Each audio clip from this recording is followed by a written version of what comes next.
Treysen, start with your decision to transfer and what you were looking for in your next stop. Style, geography, I mean, coach, what was it that ultimately influenced your decision on where?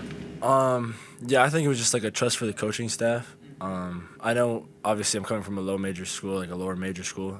Those big major schools, it kind of gets tricky to show love to all your players, and it's kind of like it's a whole different ball game, realistically. And I just wanted a coaching staff I know I could trust and lean on at the end of the day. And one thing in my recruitment here at West Virginia, he told me you need to be with people that when times get hard, they're going to stick with you through that. And that's something that stood out to me really well when Coach Hodge said that to me when I had lunch with him and my mom. And that just kind of always been in the back of my mind, and that's something that really helped me make my decision when it came to West Virginia here, and knowing that this coaching staff has my back no matter what happens. It happens so quickly in terms of trying to make a decision to transfer.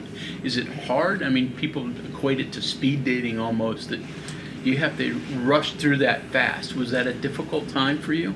I wouldn't say it's difficult because I've been dreaming about that type of position my whole life.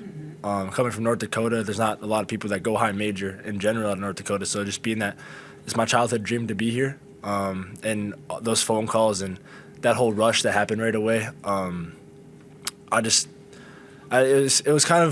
was a lot because there's a lot of important people talking to you and calling your phone, and you feel like you have to say the right thing, but in itself you just got to be yourself at the end of the day. And I thought it was just a really cool experience, and I'm blessed for the opportunity. But I had a lot of good mentors through my way to help me with it, my agent, my mom, and everyone else. So I think it was a pretty cool process. Treysen, what was the putting the name in the draft and kind of going through that process? What was that like? It was a super cool experience. Again, it's also like it's my childhood dream. I got to work out for NBA teams, and I never thought I'd do that. Again, coming from such a small state, like people don't dream that big. Like you don't think that's realistic. So I thought it was a super cool experience. And right away, I remember my first thought process. Like when I went into my first workout with the Wizards, I was like, I'm gonna get like killed today. Like this is gonna be a wake up call. This is NBA stuff. And I remember like I was sticking with it and everything in the drill. Like I was right there with everybody else. Sometimes even better than the next player. So I was really surprised. Kind of see like, oh, this is like I'm touching the league stuff right now, and it's just like a super cool experience. It's like, no, I've worked this hard and I can stick with these guys. Who else did you work out with, and what kind of feedback did you get? Yeah, I worked out with the Wizards and the Blazers. In my Wizards workout, I kind of like messed up my groin a little bit, and then when I went to Portland, my whole groin and hip flexor kind of just gave out on me a little bit. So I finished the workout. I couldn't do what obviously I wanted to do because I couldn't really move that well.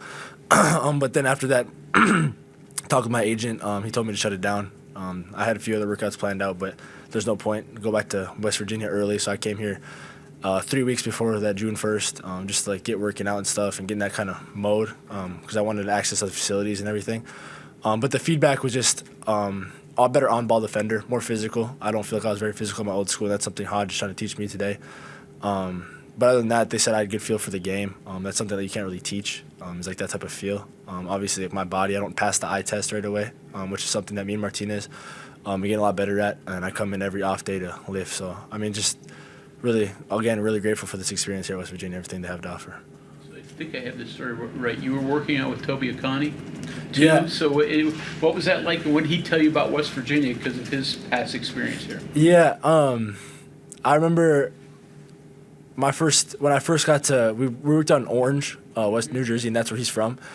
And we had the same agent at the time, and he picked me up first day. He was from West Virginia. I obviously wasn't even looking at West Virginia at the time. I was just already looking at my other options. And then when that kind of opened up and West Virginia came in the picture, he obviously just told me great things about the school, how they love their basketball team, and it's like the pro team. That's what kind of their pitch is. And then he told me like he didn't have anything to do with it, and he laughed because like everyone from West Virginia is like, oh, Toby Akani, get him here, and they started hitting him up.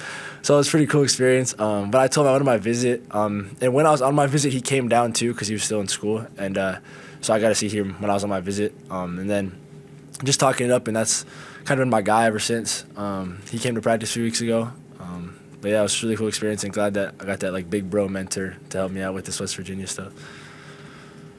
Treysen, you kind of mentioned earlier with growing up in North Dakota, you know, not a lot of NBA guys, and you know, So just kind of coming from that background, how does one dream about, being an NBA player and that kind of thing? I mean, not that North Dakota is some third world country or anything. It's some people think that. Well, though. yeah. But No. how does someone have NBA hoop dreams from North Dakota? It's really like reality kicks in at some point, and it's like everyone dreams of being in the NBA, and obviously that's the goal for everyone. But like we don't play competition where it's like college recruiting us like, oh, like you had 50 that night, but you played against North Dakota kids. It's like I want to see you do that. You know what I'm saying? So I was blessed to play for an AAU team after I got my first Division I offer in the 3XSB circuit, and it was DO Minnesota. And I didn't do to what like my potential was. I just sat in the corner and shot threes. But like high school, it's like there's one day like I'm playing the number 1 ranked team in the state. I had 50-point triple-double on them, and like no colleges like reached out or like anything like that. So it just like it's the competition. I think it's the biggest part of North Dakota. But like we don't play anyone for us to get looked at. And so like when Nelson did the thing that he did over at Bama. Had his years at NDSU, then went high major. That was kind of like that's what people look for. It's like, oh, like we can go to like these local D1 schools if you're good enough, and then try to do what you can and then like get out. That's like their dreams of going bigger. So again, like I'm blessed to be in this position and like come from North Dakota. Like I couldn't name at least 5 players that touched NBA anything. So that's just really cool. I imagine that must have been defeating in a way to have a game like that against the number 1 team and no one calls or no letters or it's the Minnesota helps us out quite a bit. They like their prep hoops and everything. And then obviously like since other athletes in North Dakota are doing better, I think there's more attention to the state. But it's also like at my time when I'm not saying I'm old, but when I was in high school, like it wasn't anything near that was. playing a role. Hopefully I try. So in high school, how tall were you? So my freshman I was about like 6'3", I want to say 6'2.5". I was pretty chubby. I played offensive line. And then like my sophomore year, I grew up to like 6'5", and I was like really scrawny, 160. So where I'm going with that is one of the taller players in your area, and how did you become a three-point shooter? Yeah, so growing up, I always was like just like the corner sitter, I would say. I like to explain myself as like the chubby shooter in middle school. I didn't really post up. I just sat and I tried to get out line because obviously growing up watching like Stephen Curry, he like changes the game. So like you want to like shoot threes and you want to be able to like hit like a big shot. So I've always been like a shooter. And then when I was in high school, like, my center was 6'1", and I played the point guard. Just because I was like more skilled, and my center wasn't like a big stocky guy. He just quick layups, set a screen, try to get a rebound.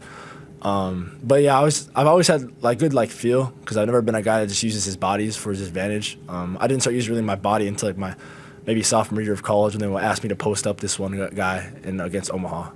That's when I really started using my body. I've always been the type of finesse guy, and then coming here, Coach Hodge just really trying to emphasize be more physical with defenders on you because it's the Big 12 and it's a very physical league. So that's something I'm really working on right now as well. Any of your high school or AAU coaches say, "Hey, we need to get you on the blocks every once in a while"? Yeah, no, I was always the 2-man, so I'd always have a smaller guy on me, but I was never like the physical guy to just like let me back him down. Like I'd always try to go around or shoot over him. So, yeah. You said AAU in Minnesota? Yeah. And they just kind of stuck you in the corner? Like I also played with really good players. Like Cam Heidi played at Purdue. I think he's at Texas now. Then Taman Lipsey was our point guard. I think he's at Iowa State. Like we had a bunch of high recruited guys on my team. I think we were 10 deep AAU team for D1 players. It was me and my buddy from North Dakota. He was like a 4-star. He was named Gatorade Player of the Year. He was like nationally ranked like top 150, I think.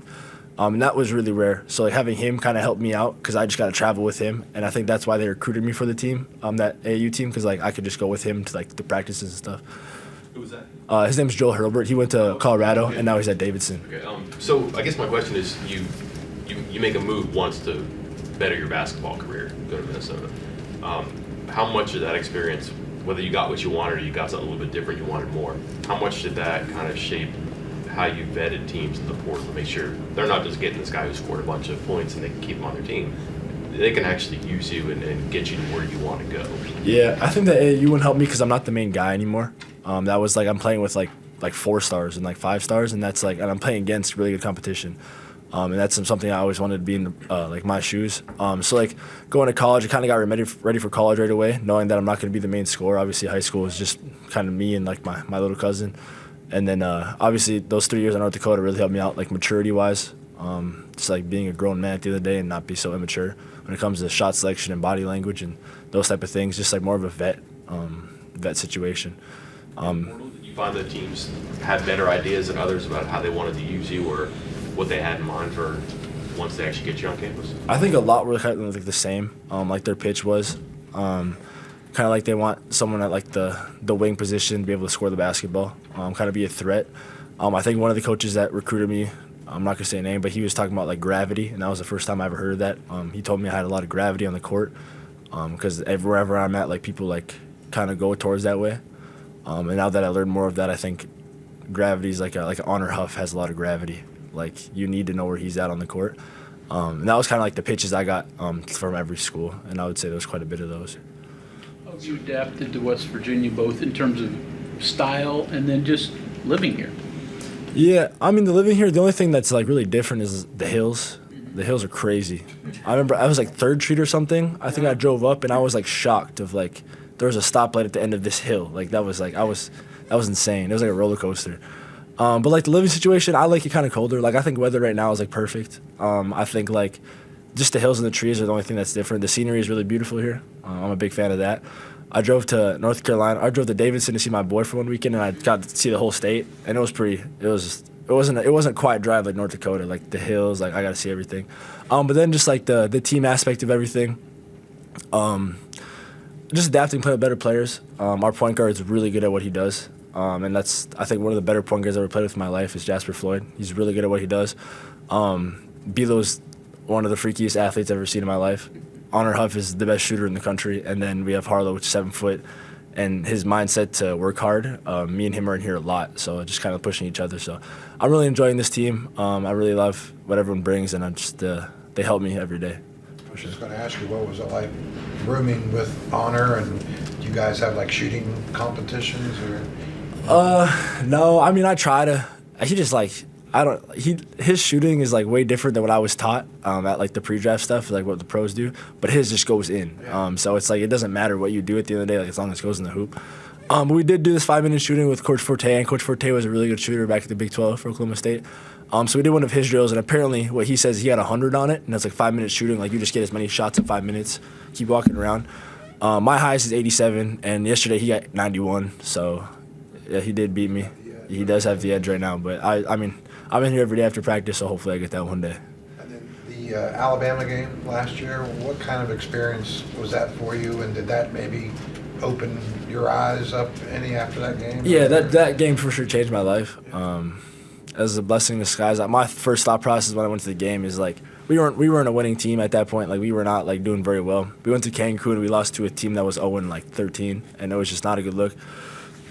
So we played that game, and I'm thinking like, okay, like everyone in the state's texting me like, Trey, you better go off, blah blah. Like everyone's watching you, and I'm just thinking like I ignore all outside noise, and then I'm in the game. I'm like sitting there looking at everyone walk in, and it's packed. It's like the NDSU game, like the rivalry game, and like people are standing, and I'm like, okay, like we just can't get blown out. Like I don't want this to be like a 40 ball. People are just like, oh, like a dunk show. You know what I'm saying? I was like, I at least want to be competitive. Like I know like the outcome, like they have what they have and we have what we have. And that's when reality kicks in. Is like we just need to play our hardest and like just know like you can't sag off for nothing. And then I think at halftime, I think we were down by 1, maybe we were up. I'm not really sure. But it was a close game, and we're like, I've had a close game with Iowa State my freshman year. We were tied at half, and then they came and just killed us. And I'm in the halftime, like that's like the maturity part. I'm in there like, hey, like you guys have to lock in. Like that first half means nothing now. Like you like kind of be a leader. In the second half, I think comes out. I think I banged like 2 in a row back to back, and then I was going to say shots started to. Yeah, a bunch of my uncles from like the reservations talk about how like it's like throwing rocks in the river, like it just goes in at some points like a flow. So that's kind of what happened, and then we look back at the film, and my coach like first thing next day didn't give me a compliment because obviously we were a winning team, so he's over there, he's like, Trey, like you could have won if you just like boxed out, or like you could have done this at the end.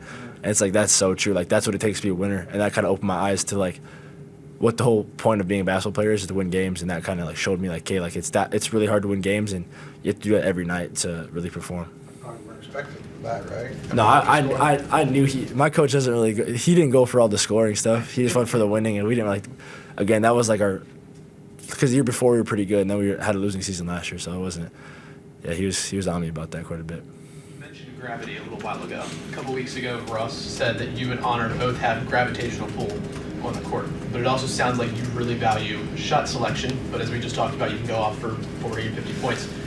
How do you balance that shot selection? Where does that mentality come from? Yeah, that's something I've been trying to work on here as well. Obviously in North Dakota, like that was kind of my role, is like just go get one or like make a play. And with better players here, that's just like that's not like my certain role right now. It's just to obviously get a good shot and score the ball, make a play, but not the ball in my hand every time, taking 10, 5 dribbles. It's kind of like adjusting to that pro game to get me ready for the next level, obviously. So I think like with that, I think with me and Honor, both on the court at the same time, I think that's just like I didn't see him say that, but I think that's just like a really like a weapon that's like hard to find. 2 shooters that like if you leave them any type of space, like something's gonna happen, and you can't really go like boxing 2 on us because like we have again Bilo and Jasper, then Harlow to like box. So I think it's a pretty dangerous weapon. But other than that, I think it's really cool to be playing with players like that know the game and know how to get everyone involved. With everybody coming from so many different areas, is there a little bit of wanting to hold back because you don't want to get a early, I don't want to say reputation, but hey man, this dude's shooting too much, or this dude's dominating the ball, or whatever? Yeah, that was kind of like what I was like right away. I had trouble with that, and I kind of struggle with it a little bit now, is like when to go and when not to go. Obviously, because coming from a school where they just give you the ball and go to, okay, Trey, like you gotta that's a good shot, but like we can get a better one because you're playing better players. That's a big adjustment for me, and that's something I'm working on every day. I feel like for this last summer I've been a lot of passive because I have better players that I'm a little bit contested and he's more open than me. Give it to him instead of shoot a little bit contested. That's you just gotta find the happy medium of what type of player you are and who you're playing with. And that's like we practice every day. And coach does a good job of telling me what I should shoot and what I shouldn't shoot. So again, that's the coaching staff and having trust for them and the commitment I have to this program. What's a better feeling maybe when you're in a rhythm like you were against Alabama, where you know the defense's eyes are all on you and you're still hitting, or the opposite of that, where you know like you're in an Honor Huff situation where you've got multiple guys who can score and you see the defense has to choose and might make that mistake? Yeah, I mean, that's why I said like that weapon, like we'll say one night I started hot and like they start like looking at me and Honor's open, like Honor, even if Honor doesn't hit, like the thing with him, he's still gonna like, if he hasn't hit a shot in like a few days, like a few like minutes, like he's still hot, like he never goes cold. So like that's kind of like the crazy part with him is like no matter what happens, like he's a true shooter, he'll never go cold. So like you can't leave him even at all if someone else is scoring. So that's but the better feeling part, what you asked about, when the defense is all on you, it's like it's kind of a lot of pressure, especially in like a bigger program that you need to win. I would say that's pretty scary feeling, but like for me at the end of the day, like I think it's fine. Like that's the type of stuff I love. But I mean, having the ball, like another dangerous weapon on the court while you have that is just like that's something like that's a really good feeling, knowing you can win the game easy. In North Dakota, obviously football is the bigger sport. Obviously the Bison and State, they always compete for the championships. How did you not? Were you ever in football or? Yeah, hockey was a big one too because UND's hockey team's really good. A lot of kids grew up. I wanted to play hockey growing up. Mom couldn't afford it. Thank goodness she couldn't, because then I would be a hockey player. But like my first love, like was as weird as it was baseball. It was mine type of thing. I had a home run when I was like 9. I thought I was going to the league, like MLB. But yeah, football. I did play football until my sophomore year. I played offensive line every year I played football. And I played defensive line. I never was like an outside. Then sophomore year I played wide receiver a little bit.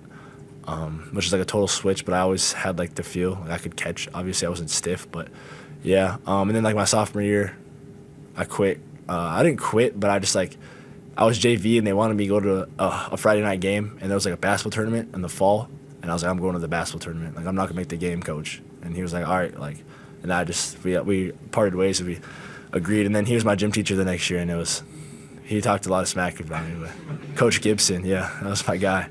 Basketball thing worked out. Yeah, it did. Yeah. That's great. Thank you. Appreciate it. Thank you.